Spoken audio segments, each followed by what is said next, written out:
Morning everyone. এটা একটু বেশ কিছুদিন আগের ব্লগ। আসলে দিনটা ছিল মহা অষ্টমী।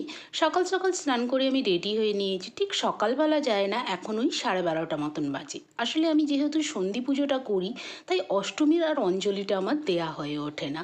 সন্ধির টাইম অনুযায়ী আমি প্রতি বছর রেডি হয়ে মণ্ডপে যাই। আজকেও তাই রেডি হয়ে 1টার ভেতরে মণ্ডপে চলে এসেছি। দেখো, এখানে সদ্য অষ্টমী শেষ হয়েছে আর সন্ধি পুজোর তোড়জোড় শুরু হয়েছে। মা আসছে আসছে, এটাই যেন ভালো লাগে, তাই না? এই তো এলো, আর কিছুক্ষণ পরেই নবমী পড়ে যাবে। দেখতে দেখতে কিভাবে দিনগুলো পেরিয়ে যায়। পুজো কমপ্লিট করে ঘরে এসে এক গ্লাস জল খেলাম আর তারপর পছন্দের মিষ্টি খেয়ে উপোস ভাঙলাম। দুপুরের লাঞ্চে ছিল লুচি, আলুর দম, পায়েস আর তার সঙ্গে একটা মিষ্টি। আমি যেহেতু আটার লুচি খাই, তাই আমার লুচিগুলো না একটু লাল লাল। বাস, খাওয়া দাওয়া ঘোরা সবই হলো। এবার আর কে ছাড়ে আমাকে? তো চলো, রেডি হয়ে তো ডিউটি যেতে হবে। টাটা।